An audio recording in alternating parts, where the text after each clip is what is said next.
So, good morning and assalamu alaikum to all viewers out there. Thank you again for joining us today on episode 8. Incredibly fortunate to have you on board. So, if you haven't, do subscribe to eTable Talk on YouTube for more videos, a series of corporate talks there where we aim to lower down the burnt out rates at our workplace. Now, getting to the focus of today's talk on employers' reputation on the line. During a crisis, the path between corporate denial and layoffs is often a short one. For a while now, concerns about potential economic impact from the COVID-19 outbreak have been lingering in our thoughts. Yeah? We worry and we have the right to worry. So left, right, center, hearing that many companies are considering layoffs to make sure they make it through the crisis and are considering some sort of financial action as a result of the pandemic. Cost-cutting reflex is also understandable. Companies are obligated to make responsible decisions to keep their companies afloat. But those who manage the economic effects of this crisis in a clear and compassionate way do create more value for the companies, yeah? And will come out of the pandemic stronger than ever before. So now, say the situation is that the threat of the coronavirus pandemic abates. You want to expect questions on your table coming from employees, such as, how did you as an employer handle the coronavirus pandemic? How did you look out for your employers? So folks, today I have joining me a highly sought after brand strategist with very reputable experiences dealing with local and international brands. He holds phenomenal client case studies with him, bringing them from zero to hero in businesses. Prasad Kanagaras, who is also known as PK in the market, he has worked with over 300 brands since he formed Point Blank Media Works back in 2010. He serves and empowers brands that seek global outreach. He's a very popular speaker under his own unique brand called PK Speaks, where he educates the importance of branding in business today. I personally met PK at a brilliant LinkedIn marketing webinar where he facilitated the sessions, one of the very rare trainers which I can connect the same headspace. Yeah. So welcome, PK. How's it going for you today? Amazingly good. I think you are the first person or the best person ever could literally introduce me to the screen. Thank you very much for that. Only a pleasure, PK. So let's get on to today's table talk. Yeah. My first question to you would be, what is employer branding and the connection towards one's reputation? Employment branding, or rather employer branding, is a strategy. It's actually it's a strategy where in for a marketing works, which actually led by the human resource department. This is the only brand planning or brand works that literally will be done by human resource department, versus the other entire works will be done by the marketeers. Yeah. So this is a strategy that is actually meant to show the world that, look, my organization is always on a healthier stage at all time. So it doesn't just goes by practice, but also goes by marketing. Which means, for example, to say one of the most famous brand, you can always say that we always get enticed with brands like Starbucks, brands like Google. You can see people would love to work for them, or other people get very excited whenever you talk about that brand and their people. It's simply because the organizational culture that they have is being led in a different leadership that empowers key happiness index KHI in their employment strategy. Which means they want to make sure that the experience, the workload, the entire productivity that takes place, it goes on in a smooth angle that makes employment as a great journey for employees. So employees be very happy and very comfortable to work for their bosses, and the bosses are very reasonable enough to make sure that he looks after his people, and that leads back to the original reasons of the success of the company, and that is being also portrayed out there to the market to also rightfully attract the best candidates to also work for them. So this entire dominating works is actually falls under the term called employment branding. Right, right. And I can totally relate to that. Employees do talk amongst each other. They are friends outside. So when one gets it right in the company, then it's easier for the company to attract more good talents in there, isn't it? See, another great fact is, Sarah, there was once the statistic that we read is 548% a marketing message can literally reach towards the consumer more impactfully when the employees themselves start promoting their own brand, using their own platforms and social media and so on and so forth. That's the power of employment branding. So when the moment you see a company is well projected and their employees are so excited projecting their happiness, the excitement experiences online, on social media, I am so excited having a meal with my boss, can't wait to go back to work today. Those kind of statements comes because of the actual practice of employment branding. True, Yeah, true. The organic reach that you want to be achieving. Okay. yeah. Now, which leads on to my next question to you, PK. Now, when you talk about toxic bosses, yeah, there's so many out there. Fortunate, unfortunate, maybe it's the style, I don't know. But why is it important to consider the branding here? And if you can delve deeper into the subject, and what is the impact during the COVID pandemic here? PK?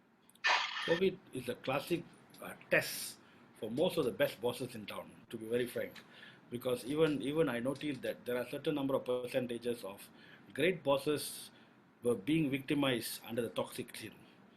Uh, Perhaps the decision making process, the way they have decided on what's the next move. But before even going there, I would love to share my experience personally as well. We are running this company for the past 10 years. Point Blank. Point Blank is a firm that is made out of passion. So I have never planned to be a millionaire, but I want to have $1 million life, which means I always give high importance to my team and as much as I could. Of course, there's never be the venue or situation to be the bestest boss ever. There will be always stress involved, but how we convert the stress towards positivity is what matters the most. So in our office, we decided to stay off from the world and start practicing working from home culture until 1st of June. We were literally from the house, and the first statement that I made to my team right after the pandemic started seriously, when the government said all of you are going to be at home, I gave my promise to everybody that look, I am not here to lose you, or I'm not going to let you go. You have made me famous, you have made me profitable, and you have done everything you could. This is my time to show you back that look, has been taken by me. So I think it's only fair if I take the losses too, not the team. They have done their part. So the first and foremost, we decided to stay positive, and I left it to the team to come out with some plans. What can we do from home to further enhance our client? We just wanted to show the world that look, there is no way of being negative in this world. So first and foremost, let's look into what should we do. Who is our bread and butter, our clients? So we started communicating with our client, telling them that look, we have closed the office, but not the business.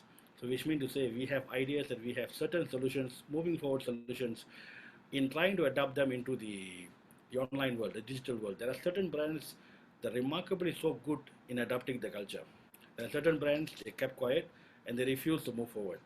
But we did our part. We kept on continuously talking to them, and internally we had meetings every 2 days.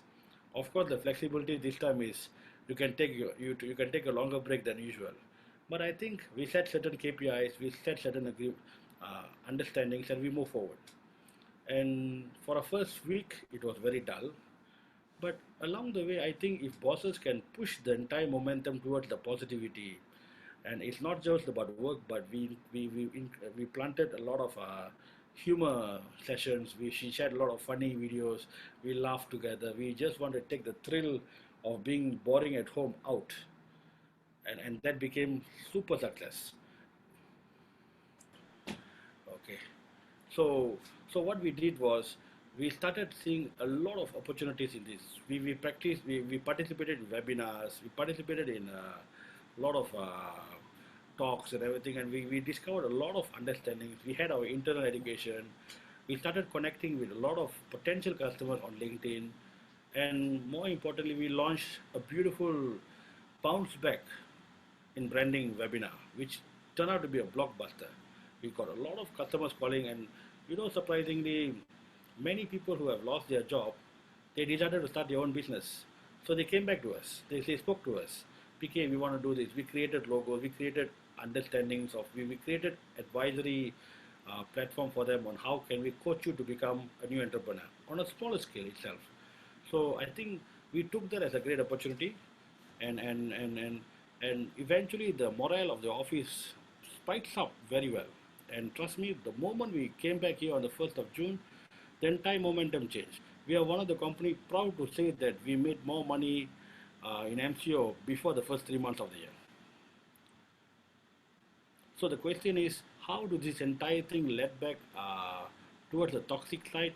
I think many bosses tried their best to understand their employees. Being a boss, I do cite the bosses, but I think that the skills of managing or rather communicating with their employees were the biggest barrier. I feel they were rather stressed and trying to push them to work towards betterment rather than empowering them, rather than motivating them.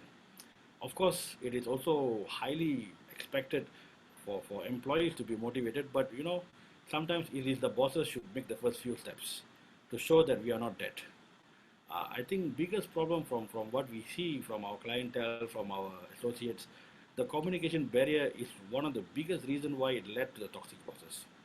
And to revive the relationship back, it became worse. Mm. And that's how it eventually went on during this COVID. Yeah, no, completely right. Also, you mentioned earlier the ones who lost their jobs and to take care of them, they now start their own businesses. You maintain a right, um, sound relationship with them that could be your business at the end of the day, isn't it? Now, here's a bonus question for you, PK. Now, Mm. I'm sure a lot of bosses are listening into this video of yours, yeah? To open up in I want to say, the professional friendly way to your employees, could that put bosses in a vulnerable stage, vulnerable position where you may think that they will take advantage of you later on? What are your thoughts in this? It's completely subjected to the generation you're talking about. At this current moment, we can easily say that 55 and above percent is dominated by the millennials. And the way millennials works is very different. It is no longer the market of who do I hire. It's about the market that where do I work for, who do I work for. So it's the employees market. If you want to have the best people, you got to be the best boss. There is no two ways about it. There was once autocratic management worked easily, but today it is a must to have democratic. And to the bosses where I feel personally in managing the communications, you have to come down few steps lower, talk to them, be them. But of course, there's always a line drawn. One of the big talk I heard long time ago is, do have ask your staffs, do they have a group without you in the office, WhatsApp group? So what I'm trying to say is, if a boss can accept that, I think that should be the moving. I mean, I'm a little contradicting in this, in a sense of I know for a fact, or I think that my office should have another WhatsApp group without me. But the point is, I choose to give them the space to. If you don't want that space to take place, then you will have issues in dealing with them. If you have that space, they will find their way talking to you, because there should be a platform without you for them to communicate with you. So if you don't allow that to happen, that's going to be a big problem. And when you go worse, they will force themselves to have another group, and there you go. It's going to be anti-you. So in that sense, I feel it will not be that detrimental or damage if you go down. Trust me, because in the end of the day, it's how you see employees. You see them as laborers, or you see them as team. You see them as a fan. How, to me, my team is my friends. I mean, these are the people that been always been there with me, and I really appreciate them. We had people walked out, we had people walked in, and whatever said and done, we keep in touch with them. We try to do our best, and I believe in this thing called exit interview, which means every time when we have an employee that leaves us, we always make a point to sit with them on certain other days when the entire rhythm is down, we sit and we evaluate back and we identify the best they have done, and we will have this talk to make sure that we don't part ways wrongly. And bosses should be very sensitive about that, because do not let any of your own employee talk bad about your own company. That is the last thing that you want to allow them to do. We should put our egos aside. We should be very much connective to our brand. Whatever you have built, do not let the people who built it to destroy it back tomorrow. So exit interviews is one of the classic thing. And back to the point, I think yes, you should come down and be more engaging, because the trends are changing. The employer trends are changing. It's not like the Panasonic days where early morning, 7 o'clock, he stands up still and walks out and walks out. No, no, no.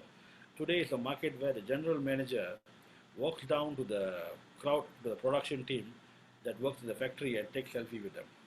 This is the era we are talking about. We have seen that, we have done that for our clients, and it has been a tremendous results outcome thereafter. Yeah. Yeah, and it's no more the 1950s shit, yeah? No more the communist times when you lift up your rotan, in Malay we call it rotan, and whack your employees and they'll move. Yes. If you do that now, you're done. You're definitely done. Yes. Now, last but not least, PK, and asking your thoughts, after, well, we're sort of in a post-COVID era. The war is not over yet, I know. But a lot of businesses are opening up now, industries are opening up now, offices are opening up now. So how has your employees been in terms of their mental health, ever since during this during these times now? Are they? They were forcing me to come back to work, because some of our employees, they take public transportations. Yeah. So I was more concerned about that. As long as you drive to the office, then it's fine. But some of our employees were taking public transportations. So I was more worried that they might get affected by COVID. So therefore, we were dragging the coming back to work. But for some reason, they pushed me through and they said, okay, you said that everybody, all of us can collectively decide, right? So we all want to come back to work. So it was rather that employees pushed to come back to office. Mm, Uh, on the other side, mental health, I think we had these first 2 weeks of climate change. Once you're back to the office, you got to be on time, and the workload changes, the productivity changes, the stress changes, right? And I'm just in front there to be very I mean, to confront them directly on whatever it is. So, of course, it was tough to accept it. I think I kind of play a little role in it by bringing them out for meals and making it more fun to adapt back to the old culture. And now we are back normal. I think things are okay, and we are smoother. In fact, we are planning to hire two more people uh, to further do things. And I also saw some great talent in them recently, these 2 months, ever since they got back. Because I think the home working culture has made them to explore more things, study more things. And today they came in, I can see the way they are contributing ideas, and the way they are managing their work much more advanced, much more digital based. So which is something that came to my surprise, and I'm very proud of it.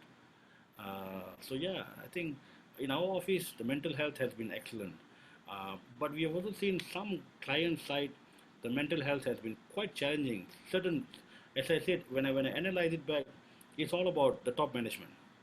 It's how you empower them back. Bosses should stand uh, to be the inspiration in the office. Do not bring the bad cop, good cop now. It is time to wear the good boss hat and walk in and re-change the climate, rejuvenate the brand spirit. Tell them that where we are going to a different direction and we are not going to be affected by COVID. We are saying how can we take advantage out of COVID. So let's move forward. We do this together and the company is going to be with you. I think that's the message that you should send to all employees. Otherwise, work mental health going to be a big topic. And Sarah, I think the world will need you to come and train them up. yeah. Thanks for. And what about in general your overview? Because you're highly connected there, PK. What's your general take about the other bosses around? Do they really care about the employees' mental health? What do you think? I think the question is they are rather more stressed with the current issues, profitabilities and everything. I've seen Sadly to say, Sarah, being open, I hope I'll never be jailed for this. But I've seen in certain groups we discussed about this. Some were very proud to say that they have laid off the entire big unwanted staffs and they are moving forward without losses, and they are spending money on CSR. So I was wondering, why do you want to let go people who worked for you and made you famous, made you rich, and now you're paying for somebody who never helped you before? You know, I think that is even worse. There are some groups are like this. I have no idea why they are doing this. But on the other side, there are some groups are also working hard to save their people, no doubt. So if I were to give you a general perspective for people that have seen, 50%, sorry, 30% are the ones who are not so employee centric, but rather reviving the business. On the other side, I see another 30%. They are very business centric, but they are still trying to do something to show that I'm there for you, the employees.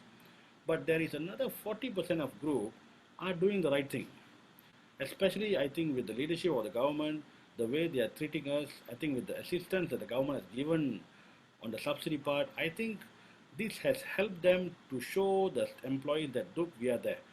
So I think a big thanks to be given to the Prime Minister currently for all his contribution as well. I think for whatever the government has done, it has helped the morale of the many employees out there. Thanks for sharing that insight. It's crucial for us to know, for the viewers to know. All right. So, well, again, PK, thank you so much for spending the afternoon with me. It's much appreciated. Viewers, thanks Also, so my much. Yeah. dear, Yes. oh, if you don't mind, if you don't mind, Sure. I just would like to share one more thing. Yeah. I think being from the branding side, employment side, the classic thing that any employer should look into of doing, whether the second wave is really coming or not. This is a very simple crisis management model. First and foremost, as a brand owner, never ever show the market that we have fallen. That is not what your stakeholders want to see. Your stakeholders want to see you stronger than them to further build. So it's a chain reaction. So if the moment you can show them that you are strong enough to move, just like the swan strategy, you see the swan on top, they're very calm. But the lake down there is pedaling very, very fast. So you don't show them your problem. You always say that we are ready. We are ready to fight. So first and foremost, never show. Number two, start communicating with all your stakeholders, your business associate, being in touch with them and tell them that you are still there and you will be surviving. And third, very importantly, re-motivate and keep motivating your employees. If you can practice these three important things through social media, direct communications, and some mailers, you cannot go wrong. Your brand will be there because your customers will come back to you. Imagine if your customer knows that you're fallen down and you are no more fit enough to serve them, you are now losing your business. That is how a crisis model goes wrong. So crisis management cannot go wrong when you apply it correctly. That's my point. Thank you, Sarah. It's all about your branding, your integrity. It's like going to the war as well, isn't it?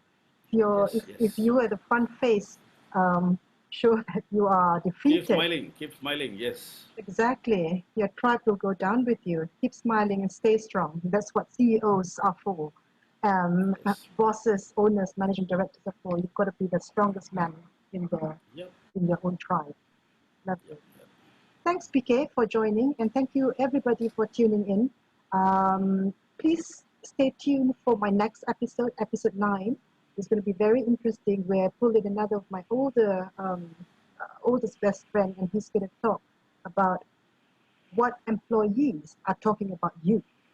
So stay tuned. Thank you.